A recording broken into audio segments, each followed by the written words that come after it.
Jordan Bardella, bonjour. Bonjour. Merci d'être avec nous. Vous êtes maintenant député européen. Ça change, je vous présente comme député européen. Vous avez conduit la liste du Rassemblement national. Vous êtes arrivé en tête, 0,9, c'est assez juste, 205 000 voix d'écart avec La République en marche. Même nombre de sièges d'ailleurs au Parlement européen, 23 chacun. Jordan Bardella, je ne vais pas revenir sur les résultats parce qu'ils ont été abondamment commentés. J'ai entendu ici ou là que Marine Le Pen et Emmanuel Macron se seraient servis l'un de l'autre. C'est vrai, ça? Non, c'est les Français qui ont acté ce nouveau clivage qu'on avait déjà vu lors de l'élection présidentielle, c'est-à-dire en fait un évincement des deux grands partis qui sont partagés le pouvoir depuis 30 ans dans notre pays, à savoir le Parti socialiste et les LR. On voit que les LR aujourd'hui sont aussi en voie de parti-socialisation et que on assiste à une recomposition des forces avec d'un côté les souverainistes qu'on a incarné, ce mouvement souverainiste qu'on porte en France, ce courant du bon sens, et puis tout un courant autour de La République en marche qui est favorable à beaucoup plus d'Union européenne, à beaucoup plus encore plus de suppression de frontières nationales. Il y a trois forces aujourd'hui, souverainisme en France, libéralisme et écologie. Les Verts ont toujours été très forts aux élections européennes. Maintenant, je crois qu'il y a un vrai sujet autour de la question environnementale. Et moi, je l'ai dit dans cette élection. Je pense qu'il y a deux grands enjeux majeurs au XXIe siècle. C'est à la fois la question de l'immigration, la question de la démographie, et à la fois la question de l'environnement. Dans un monde finalement où les ressources ne sont pas illimitées, et où effectivement, c'est vrai, le poids démographique nous interroge sur comment faire pour entretenir une population de plusieurs milliards d'habitants à l'heure où effectivement les ressources ne sont pas illimitées. Donc je pense que c'est vraiment deux thèmes majeurs. Nicolas Dupont-Aignan avait une solution, c'était limiter les naissances en Afrique. Oui, c'est les propositions de Nicolas Dupont-Aignan. Moi, je pense qu'il fallait. Je la reprenais pas. Moi, on avait proposé dans le cadre de la campagne qu'on conditionne, si vous voulez, l'aide au développement des pays africains à la gestion des flux migratoires. Parce que le nombre d'enfants, quoi.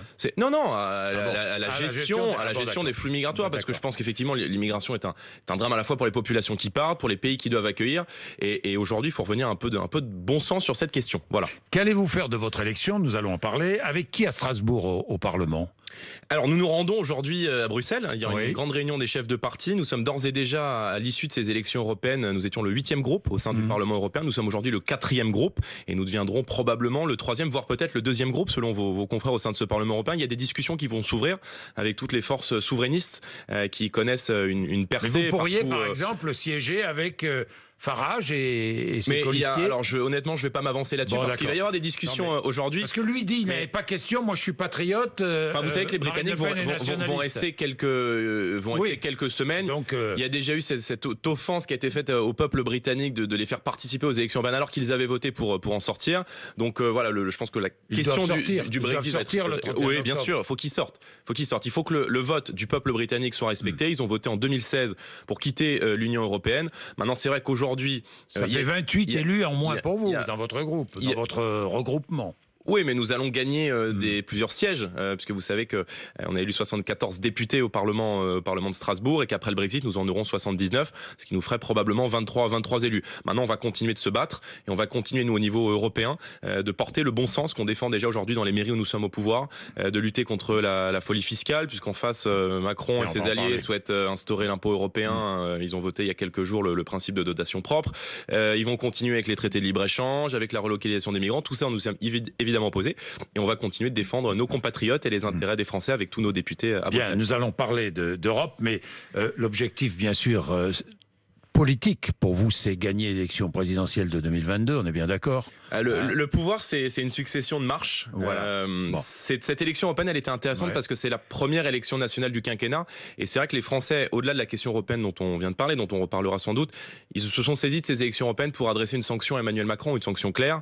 Je pense que cette victoire, c'est une des plus belles leçons d'humilité que les Français ont adressées à Emmanuel Macron depuis 2 ans, qui au début, a gouverné avec arrogance, avec mépris. Au début, vous demandiez son départ. Non, c'était un défi qu'on lui lançait parce que...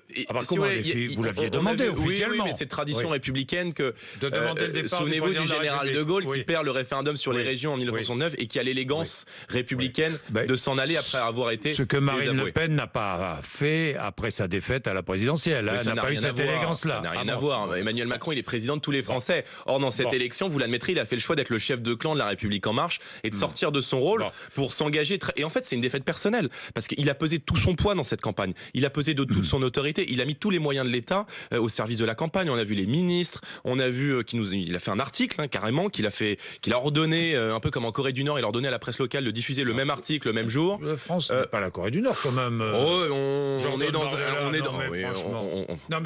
un glisse. Non, mais est-ce que vous le pensez franchement? Non mais pardon, Monsieur Bourdin, un président de la République qui envoie le même article à toutes les presses quotidiennes régionales en demandant de le diffuser le même jour, c'est un petit peu stalinien comme méthode. Bon, vous l'admettrez. Je me félicite qu'il y ait certains médias qui aient refusé de le faire. Mais je pense que c'est pas le rôle du président de la République que de s'engager dans une campagne électorale. Je pense que quand vous êtes élu président de la République, même quand on est un fervent défenseur de l'Union européenne. On a vu dans l'histoire. Parce que là, c'était une élection européenne. Mais il peut s'engager sur les questions européennes. Mais le président de la République, il est cohérent, il a une conviction européenne très forte. Voilà, il considère qu'aujourd'hui, vous le respectez, cette conviction bien sûr, mais je ne la partage pas, mais je la respecte. Il considère aujourd'hui qu'il faut aller encore plus loin dans ce qu'a fait l'Union européenne, encore plus loin vers les transferts de pouvoir à la Commission européenne. Moi, je ne partage pas cet avis. Maintenant, il peut s'engager sur des thématiques, mais à partir du moment où vous êtes président, vous avez un rôle d'arbitre que vous confère la Constitution. Je recite encore le général de Gaulle, qui disait que le président de la République n'a pas vocation à être un chef de faction ou un chef de clan. Or, lorsqu'il se comporte en chef de campagne de la République en marche, d'une faction, je trouve, la République en marche, il est 20% des Français. Voilà, il est président de tous les Français, et ça demande vous représentez 20% des Français de la même manière. Tout à fait. Et je me réjouis que pas plus qu'en 2014. Si, plus qu'en 2014. Un tout petit peu plus en nombre de voix. Oui, 570 000 voix de plus qu'en 2014, avec une hausse de la participation, ce qui veut bien dire que les Français se sont massivement mobilisés. Moins de députés pour oui, parce que la République en marche est haut. Mais ce qui compte, si vous voulez, c'est le nombre de voix. Et je constate que nous avons une progression assez significative en nombre de voix quand on nous annonçait mort. Parce que c'est ça aussi, on nous expliquait que le Rassemblement national était mort. C'était tous les journalistes qui nous expliquaient que le Rassemblement national était mort. Mais oui, monsieur Bourdin, qui nous expliquait que le Rassemblement national était mort. Ce que je constate, c'est que nous sommes aujourd'hui le premier parti de France. Parce qu'en face, la vérité, c'est aussi que nous avions une coalition. En Marche, le MoDem, Agir, une partie de la droite qui avait appelé à voter pour la République en marche. Cette élection européenne, c'est un séisme politique. Voilà, c'est un séisme politique qui a accru cette bipolarisation et qui a fait disparaître les principales forces qui sont partagées le pouvoir. Donc maintenant, le choix est clair. Donc ça préjuge d'un face-à-face Marine Le Pen, Emmanuel Macron en 2022. Mais nous verrons. On a théorisé vous le préparez. On a été l'un des premiers à annoncer la fin du clivage gauche-droite. Voilà. Aujourd'hui, le vrai clivage, il est entre les nationaux, les patriotes, les souverainistes, ceux qui veulent défendre la nation française et ceux qui veulent sa division. Patriotes ou nationalistes? Les patriotes, les nationaux. Voilà. Vous savez que le terme nationaliste est connoté négativement. Moi, je préfère le terme de souverainiste. Et je pense qu'au-delà de tous ces concepts politiques, on est surtout les défenseurs du bon sens. Et c'est ce qui manque cruellement aujourd'hui à la vie politique. Alors, justement, Jordan Bardella, parlons concret. Des dossiers économiques vont arriver sur le bureau des parlementaires à Strasbourg. Il y a le budget de l'Union européenne pour la période 2021-2027, la PAC notamment. Alors là, qu'est-ce que vous allez faire sur la PAC? Statu quo? C'est un vrai sujet d'inquiétude pour les agriculteurs. Le Parlement européen a annoncé, on a entendu ici et là, que la baisse des crédits de la PAC pourrait intervenir après les élections européennes. C'est un véritable sujet d'inquiétude pour nos agriculteurs. Non, a dit Nathalie Loiseau. Non avant les élections. En l'occurrence, ils seront membres d'un groupe minoritaire. Nous verrons. Mais en l'occurrence, c'est un véritable votre sujet d'inquiétude. Il faut que la PAC soit sanctuarisée. Voilà, il faut que la PAC soit sanctuarisée. Vous savez que nous, on est favorable. Oui, mais vous savez que nous, on est les agriculteurs français. Sauf que les agriculteurs aujourd'hui veulent pas vivre d'être permanents, ils veulent pouvoir vivre de leur travail. Bon, et pour pouvoir vivre de leur travail, il faut arrêter de les mettre en concurrence avec le monde entier. L'Union européenne, c'est sans cesse traité de libre-échange. Et aujourd'hui, ce qui est en train de tuer notre agriculture, ce sont les traités de libre-échange qu'on négocie avec le monde entier. Il y a encore un accord, vous savez qu'il y a l'accord avec le CETA, avec le Canada, qui est en train d'être négocié, qui pourrait menacer, selon l'interprofessionnel de la viande bovine, 50 000 emplois dans la filière en France. Vous savez que l'accord sur le CETA, on en avait déjà parlé, mais vous savez qu'il y a beaucoup d'agriculteurs qui sont très satisfaits de l'accord CETA avec le Canada. Écoutez, beaucoup. Moi, j'ai rencontré des agriculteurs qui nous expliquent que le CETA va les mettre en concurrence avec des producteurs. Oui, mais je suis allé les voir pendant la campagne et ils nous disent que le CETA va mettre en concurrence nos filières, notamment nos filières bovines, avec des filières bovines canadiennes dont les productions valent 30 à 40% de moins. C'est vrai que l'accord du Mercosur, moi j'entendais même la FNSEA exprimer ses plus grandes réticences à l'égard de l'accord sur le Mercosur en expliquant que ça allait être une catastrophe économique pour nos filières. Il y a un accord commercial que veulent les États-Unis. Vous l'avez vu. Oui, on va réouvrir les négociations sur le TAFTA. C'est ça. Emmanuel Macron dit non. Vous dites non aussi, Mais vous. non, mais bien sûr qu'on dit non. Bon. Mais il fera Emmanuel Macron. Même sous la pression américaine, sur l'automobile, vous dites non. Mais le problème, c'est pas la pression américaine, c'est que, comme d'habitude, la Commission européenne, qui est en grande partie dont les plus grands postes sont squattés par les Allemands, vont se coucher devant les revendications américaines, parce que sinon c'est du chantage à l'exportation des voitures allemandes vers l'Allemagne.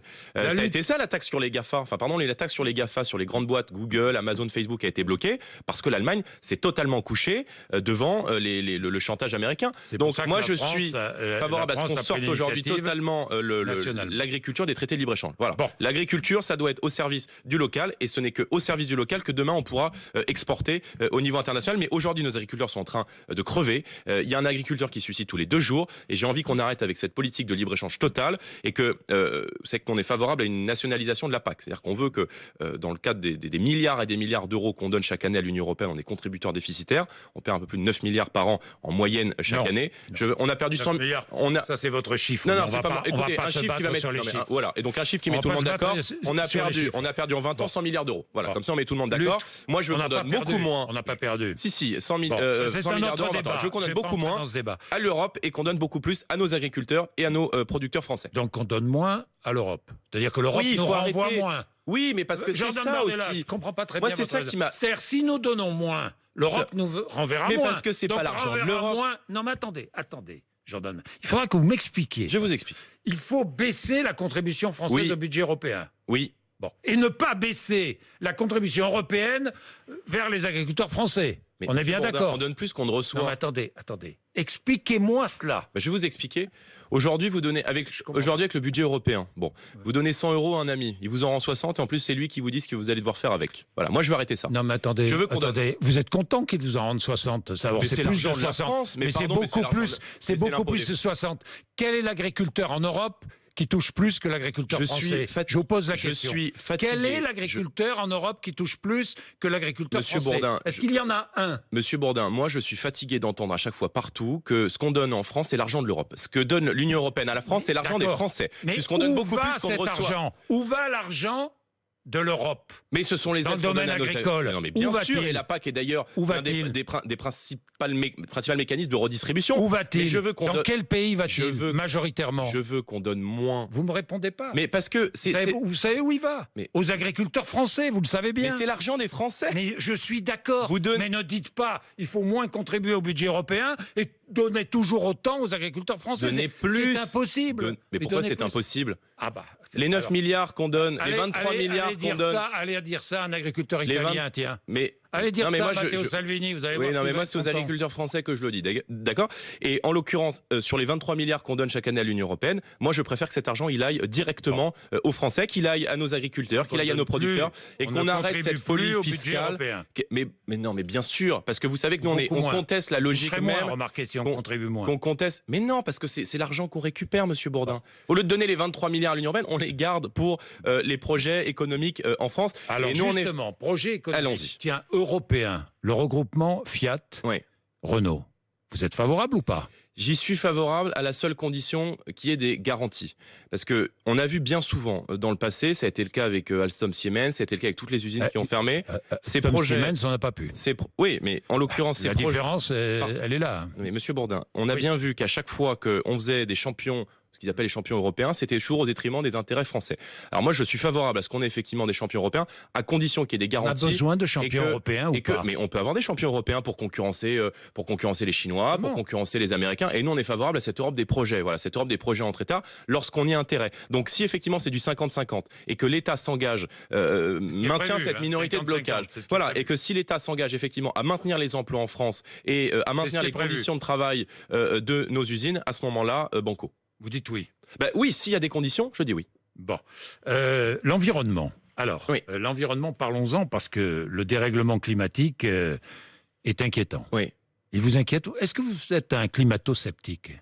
Non, je suis conscient, moi, du défi qui est celui. Vous pensez qu'il y a une responsabilité humaine? Évidemment. Je vous dis ça parce que certains contestent. Non, évidemment. Et quand vous avez les 60 000 supertankers qui traversent la planète et qui émettent des particules fines, qui sont les principales sources de la pollution aujourd'hui, parce qu'on est souvent situé dans une écologie punitive, à essayer de taper toujours sur les automobilistes, sur ceux qui prennent leur bagnole pour aller bosser, alors qu'ils en ont besoin. Moi, je considère que le problème aujourd'hui de la planète et le problème de l'écologie, c'est avant tout le problème du modèle économique. On a un modèle économique qui est basé, si vous voulez, sur le libre-échange total, qui consiste à aller fabriquer en Asie, vendre en Europe et retraiter en Afrique. Ce modèle, il n'est pas viable.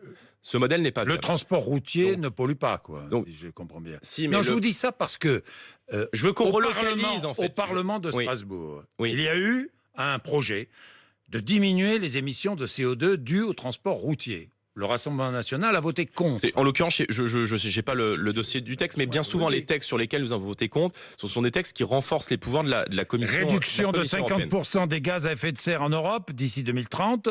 Le Rassemblement national a voté contre. Oui, d'ici 2030. Bon, voilà, il faut être un peu raisonnable. Et puis, il y a quand même un problème de cohérence parce que quand en même temps, si vous voulez... raisonnable, c'est-à-dire c'est que quand... Faut pas lutter ardemment contre toujours au même le poids de la transition énergétique, quand en même temps on négocie des traités de libre-échange, ça me pose un problème. Donc aujourd'hui, ce qu'on veut faire, nous, c'est revenir un peu de bon sens et revenir au localisme. C'est-à-dire qu'il faut qu'on puisse aujourd'hui produire, consommer, retraiter sur place. Vous savez qu'on a défendu notamment l'idée du patriotisme économique dans la campagne et faire que, par exemple, en matière de restauration dans les collectivités publiques, on aille d'abord se fournir chez nos agriculteurs et chez nos producteurs avant d'aller chercher des produits du bout du monde. Le réchauffement climatique s'arrête à nos frontières. Jordan Bardella. Non, je pense que c'est un problème mondial, mais en même temps, Tchernobyl. Je vous le dis, ce modèle qui consiste à aller fabriquer très très loin pour rapatrier, c'est ça la principale source de pollution aujourd'hui. Et ce qu'on veut faire, nous, c'est notre activité locale. Oui, mais il faut détaxer la proximité. Aujourd'hui, plus vous allez chercher un produit là, moins il est cher. Et c'est ça. Alors localement, parlons localement. Qu'est-ce que vous faites Qu'est-ce que vous faites pour que les voitures polluent moins? Qu'est-ce que vous faites pour que le gasoil? Est-ce que vous prenez des mesures? Vous savez qu'on a soutenu l'hydrogène. Voilà, il faut mettre de l'argent dans les startups. On a mis beaucoup d'argent. La France a mis beaucoup d'argent dans la filière hydrogène. Des investissements verts. Évidemment, il faut aller au bout. Et c'est un problème sur lequel on est tous conscients. Et moi, une banque verte au niveau européen. Non, parce que ce qui me gêne, si vous voulez, avec En Marche et parfois avec les Verts ou la France Insoumise, c'est que à chaque fois qu'il y a un problème, notamment un problème climatique, c'est une banque ou une taxe. Voilà. En Marche veut régler le problème avec une banque. C'est ça, ils nous ont parlé de la banque du climat pendant les élections européennes. Bon, des investissements verts. Est-ce qu'il faut multiplier les investissements verts? Mais il faut mettre de l'argent dans les filières alternatives. Il y a un domaine dans lequel je crois beaucoup, moi, ce sont les énergies de la mer. L'un des principaux atouts de la France et du territoire français, moi je crois qu'on est une grande puissance. On a notamment le deuxième, certains spécialistes et géographes disent le premier espace maritime au monde. Et de la même manière qu'on a été capable de faire une agence spatiale européenne dans le cadre d'une Europe des nations, on veut que les coopérations entre États et l'Europe des nations qu'on défende soient capables d'investir dans les énergies de la mer. Il faut arrêter toute subvention aux combustibles fossiles. C'est un débat, mais en même temps, on est parmi les plus vertueux aujourd'hui. C'est un débat, mais vous ne répondez jamais oui ou non.